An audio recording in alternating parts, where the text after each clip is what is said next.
Greetings and welcome to another episode of Artists of the Night. I am here today with Mr. Brian Elyo, aka Mobdividual. Brian creates some astounding music. He paints colors with his guitar using a variety of amplifiers and different techniques, and he can fill an entire performance hall by himself. Brian, how are you today? Pretty good, man. How are you? I'm doing fantastic, man. Good to see you. Yeah, man. Thanks for having me. Oh, thanks for being here. So, Brian, a little bit about yourself to start with. How did you get involved with music? And what's your story? What's your story with music and your relationship? Well, I'm basically a giant fan of music who decided that I can no longer just sit on the sidelines and listen and go to concerts or shows or whatever. I just had to figure out how to do this myself. Awesome. And how did you have any sort of inspiration for that, or did you just started buying stuff and just playing with it? Pretty much. I got to a point where, I would listen to music and I always kind of wondered like there'd be a part of a song or maybe a particular song by a band or an artist where it's like, what if an entire album was this one song? Or what if you did a whole song with just this 30 seconds? Like this one song that I really liked, this like 25 seconds. What if you expanded that to a whole 5 or 7 minutes or something like that? And so it was like years and years of asking myself those types of questions. And I mean, and my fandom goes all the way back to being a kid, I would spend my allowance money on tapes. And as soon as I could buy a CD player and some CDs, I did, at like 14, 15. And so I probably had 700 or 800 different titles even before I ever touched an instrument. Mostly rock and roll, hip hop, and R&B. I didn't really start listening to a lot of jazz until after I started playing music. That's excellent. So you were an adult then when you actually started playing? Yeah, that was like 20, 21 when I bought my first instrument. And honestly, it was probably the first like guitar that I ever touched in real life. So the real story is a friend of mine, he was a roommate. We were sitting around on the weekend. We were both in the Air Force. And he was like, hey man, I was thinking about maybe buying a guitar and going to look at them. Do you want to come with me? I was like, well, yeah, sure, of course. And so that day he bought a guitar and I bought a bass and a little amp. I still have the amp. I don't have the bass guitar anymore, but I still have the amp. So how long did you play the bass, or was it a relatively quick transition towards guitar, or? It was relatively quick. I mean, I knew I wanted to play guitar, but in the classic sense of, buying instruments with your friends and starting a band, I was like, I'll just play bass. I mean, I like bass, especially coming from like hip hop or R&B. I really love rhythms, and it just made sense. And I figured I could use his guitar. Yeah, easy enough. It's right there. So do you have any formal training, or did you figure this out all on your own? No, we convinced a guitar teacher to give us dual lessons. So he taught my friend and me Santana's Black Magic Woman. He taught him the guitar part, me the bass part, and we did about 3 lessons together. And then I just kind of went from there. This was really, this was like in the late 90s, like 97, 98. So, you could find things on the internet, but it's not like YouTube and you could find lessons and whatnot. It was a lot of tablature, a lot of music books, and watching a lot of people play, like Gotcha. at shows and things like that. Gotcha.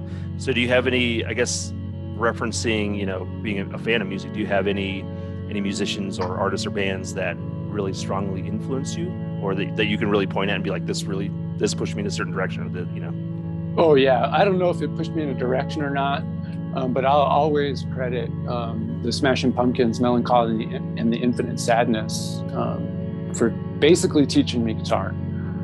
For some reason, I mean, I'm not very good at learning other people's songs. I honestly thought that would be a lot easier than it is. But for some reason, the Smashing Pumpkins songs come somewhat easy to me. I mean, I can't rip through the solos or anything like that. But with the way that the chords are progressed and even some of the finger picking stuff, it kind of came to me sort of naturally. And then, so the other part of the story was that, so I was in the Air Force and they were going to send me to Kuwait. And it wasn't a huge deal. I mean, we weren't, one of the rare times we weren't like at war or whatever. And so it was going to be mostly chill. And I basically worked the system such that I was able to take an acoustic guitar with me. I bought an acoustic guitar in a hard shell case maybe 3 weeks before I left. And I was able to take it with me to the desert. And so I took the guitar and I bought the Melancholy tab book. And I just lived with that sucker for like 3 months. And I guess we should kind of let the audience know, and as we're kind of as we discuss Brian's music and specifically the performance he did here at Knights of Columbus Hall, it was a 123-minute, I believe, long composition. So it was not recorded or performed in a more traditional sense of song starts, song ends, and sort of that thing. It was one extended piece. So we'll kind of try to like pick little pieces out a little bit, see if we can kind of discuss each of those. That was one of the things that I wanted to bring to the table in terms of what I didn't feel was done enough in a live setting. I've been to hundreds of concerts, and there's a very rare band that will play continuously. It's done more now, but I can't even think of a band that I ever saw that did that back in the day. You always stop the song and you talk about what it is, or you tune or whatever.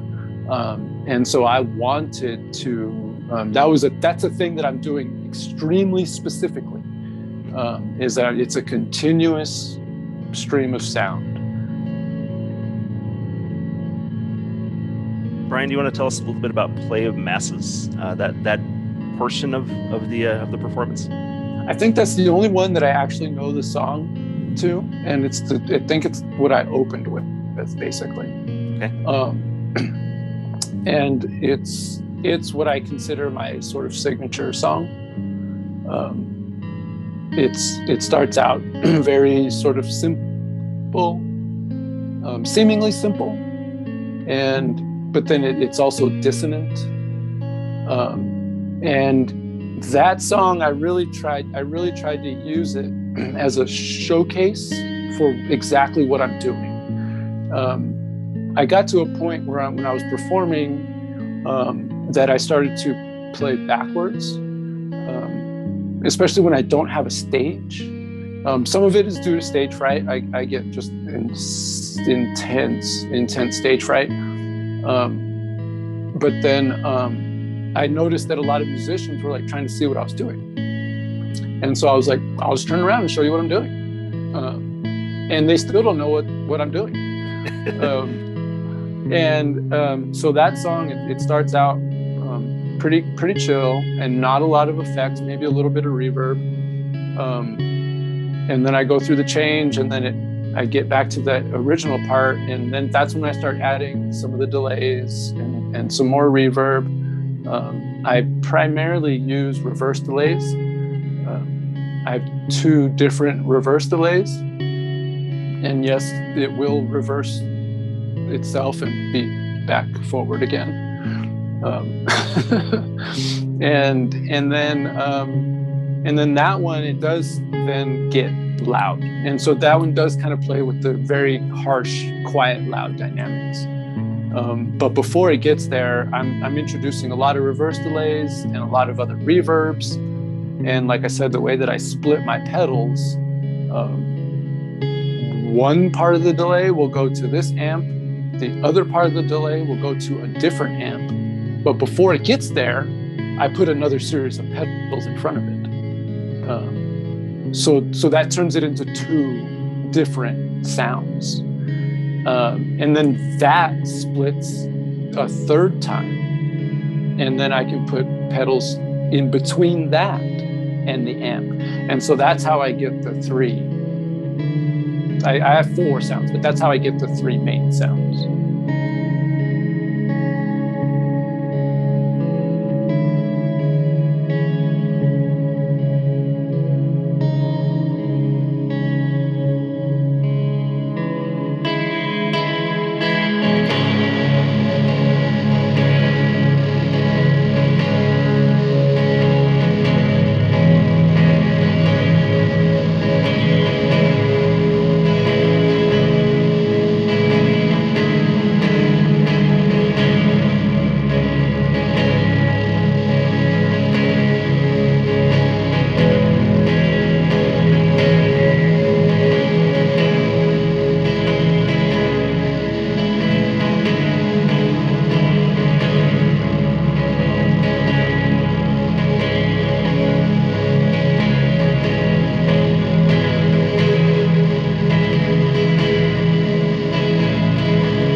So Brian, your approach and your songs, your music is very, I would say, is very unique.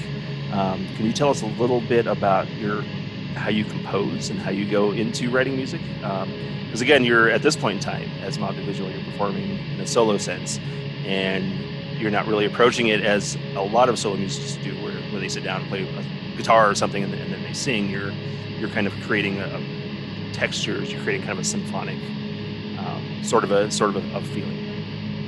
Yeah. So I definitely tried to do all of those things. I tried to write songs that had verses and choruses. I tried to be the multi-instrumentalist that had like a looper, and I would lay down a thing and do a thing to it. I tried all of the solo musician things that you've heard of. And for one reason or another, they just didn't really stick with me. I just didn't, I don't know. I mean, there's a lot of kind of self-reflection and things like that I can kind of go through. But ultimately, it just didn't, those types of expressions just didn't really resonate with me as an individual. I always felt like I was doing other people's music, or trying to do music the way other people did music. And so it was really just kind of then thinking about like, what do I want to do? Mm-hmm. What is not done? And if it is done, what can I offer that's a little bit different?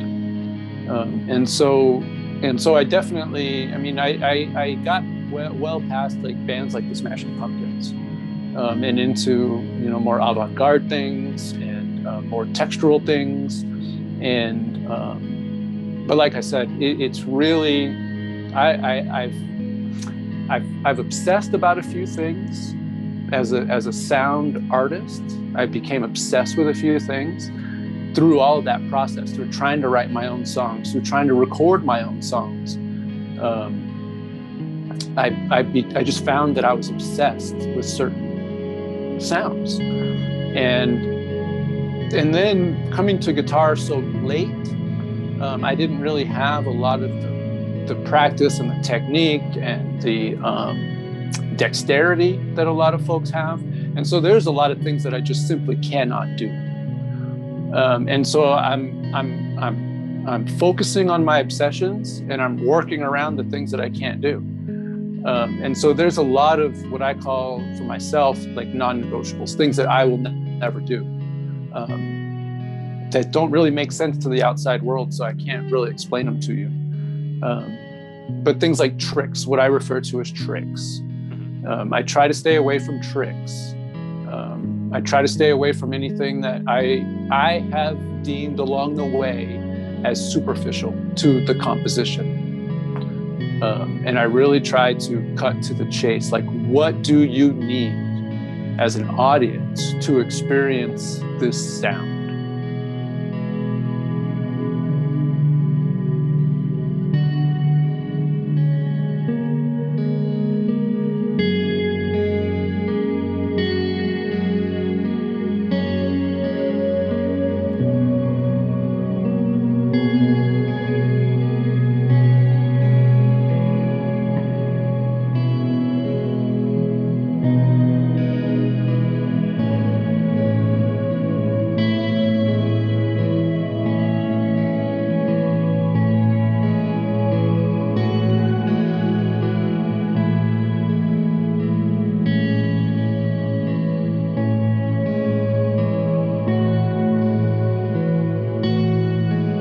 About the obsessions, the things that you are obsessed about with music. What do you feel like you can speak to that a little bit? Or? Yeah, absolutely.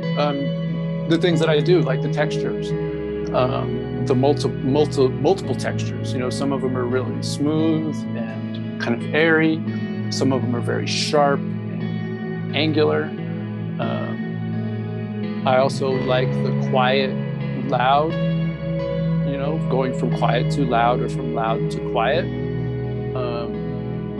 Some of that's, I guess, probably just be me being a 90s kid, you know, where like the 90s was kind of ruled with that sort of aesthetic. And being a Pumpkins fan, for sure. Absolutely.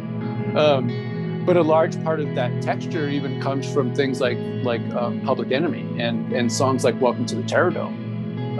You know, as like a 12-year-old or whatever that I had that album.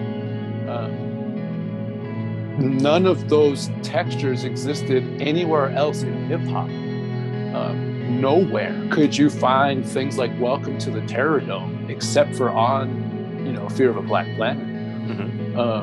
And often, you know, like that song in particular, there's going to be a rare person that's going to say that's my favorite Public Enemy song. So even, you know, and so. So those are kind of my obsessions. And then the other one is rhythm. I love rhythms, not necessarily beats. And that was a thing that I kind of grew to understand as being different also, just along the way, where it's like beats and rhythms can be two different worlds. You can have a rhythm without a true beat, you know.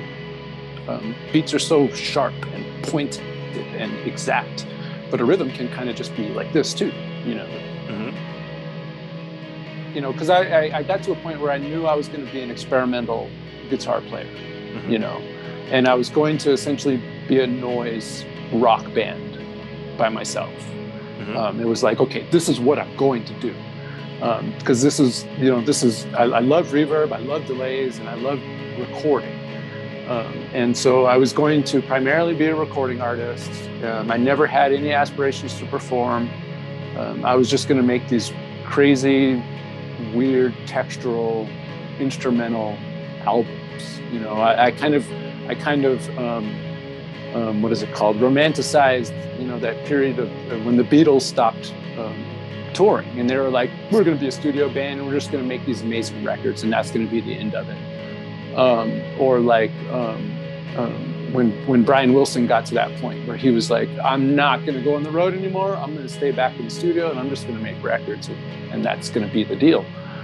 I kind of settled into that, you know, because I knew I wanted a career and a family and all of those things. And so And I just never figured out, I never thought I'd figure out how to perform this stuff, honestly. And that leads me to what my next question is. How did you, because obviously you have moved past just being a recording artist here, and you are performing your compositions live. How did that manifest? How did you get there? Yeah, so for years I just made these recordings. I'd give them to friends. And another thing too, I guess I was under the delusion that I was a folk artist for a little while, because I was using my acoustic guitar and I was kind of self-taught. And I wasn't really working toward anything in particular in terms of an expression. And so I made these albums, or made these recordings, and I would just give them to friends. You know, there were maybe 4 or 5 friends that I would give stuff to. And these were long. I mean, they would be like 40 minutes of just like noise, you know.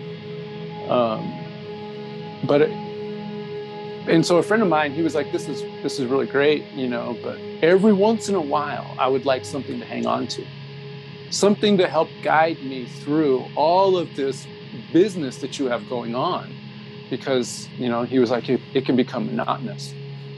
And that's what I didn't really want. And so I really worked at it. And I got to a point where I had made a short EP. It was about 15 minutes. And that was the thing too. He told me, he was like, and brevity can be your friend. And I was like, all right, I'll take that to heart. You know, those are 2 really good critiques that I can use to push my music forward, you know. And so I really had to think, like, how do I make short, noisy songs, you know? But then through those years, I also got to the point where I wanted to do kind of emotionally charged experimental music. And I got to this realization that a lot of music and emotional music, where kind of the artist kind of imbues how they want you to feel into the song with lyrics and even like key, you know, minor, major key. And then there's artists like Elyo who kind of break that mold, where it's like, it sounds like a happy song, but it's about alcoholism, and, you know, and I really, really got into John Cage, the experimental composer, and mostly his writings. I ended up buying a couple of his books, not necessarily his recordings, but his writings about experimental music. And one of the things that he tried to do when he like basically invented the prepared piano and these other ideas about indeterminacy, was he wanted to remove the control of the composer from the musician. He was like, you know, when a musician sits down today to play a Beethoven piece, that's the exact same way a musician played it when Beethoven was alive. And he was like, that's like fascist, you know? That's way too much control for the composer. The musician needs to have some freedom in this, you know? And, you know, me being a rock musician, I don't do he was a composer, so he composes stuff and other people play it. I play my own stuff. And so how do I, you know, I really like that idea. And so it's like, how do I break that down for the audience? How do I not tell the audience how to feel about this music? I make it and I leave it up to them to decide what the emotional value is, you know? And so all of that led me to this really short EP that I made. And I called it A Year from Monday, which is a John Cage book. And I gave it to a friend of mine. I gave it to the same 5 people that I gave all my stuff to. And this was about 2009 or so. And one of my friends was in a band, and he and I were kind of messing around and playing some music, but he was in a band that was kind of taking all of his time. They were getting some shows, and he finally listened to this album that I gave him. He was like, hey man, this is really great. Can you put together a set and open for us? And I was like, I don't know. and so I really worked at it. You know, because in the studio, it's easy to do collage music because you've got tracks and all of those things. But in a live setting, it's difficult. And so I just really, really thought about it. I ended up putting a set together. But that same friend ended up becoming disillusioned with the scene in Colorado Springs and moved. He basically, so the band broke up and moved, and I'm like, I'm ready to play. he kind of kicked the door open and was like, all right, I'm walking left. through it. Yeah. And so I was like, oh, she just like left me on the other side of the door, you know. And so I kind of just went to the bars and places and was like, here's my album, I can perform. Can I please play? That was the other part about experimental music that I wanted to do differently, was to be able to recreate it. I think that takes it from, for lack of a better term, really, that takes it from a folk art to a fine art. Because if you know, and I love Sonic Youth to death. They're one of my top bands, but I'd seen them do a thing, and you know, Lee Ronaldo ends up just kind of taking his guitar off and slides the headstock across the floor, and it makes all this crazy sound and like starts kicking stuff, and it's like I can't only do that. Because it's too flippant, and in a lot of ways it doesn't really respect the audience's time and intellect. Not to say that was the only thing he did on that set, but that was like, I can't just throw caution to the wind and be like, it is what it is. I'm an artist, and everything that I have to say matters. I really wanted to hone it and refine it into something that it basically is, you know. And so, yeah, whatever I did at the library, I could do that again. It'll be slightly different, but for the most part, you'll get the same thing. So you're a composer. Yes.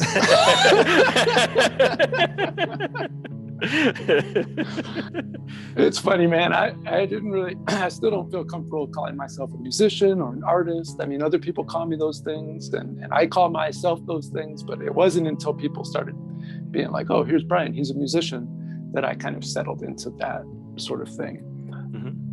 So I have a couple more questions for you. So as someone that's self-taught, mostly beyond Black Magic Woman, and someone who has, you know, obviously you're kind of forging your own path. You know, kind of you're going where your music's taking you and where your inspiration's taking you, and just kind of what your own thoughts are taking you. Do you have any advice for someone that might be watching this that you know, maybe has some of these ideas and maybe hasn't really gotten to the point where they can act on it yet? Could be a musician, anybody.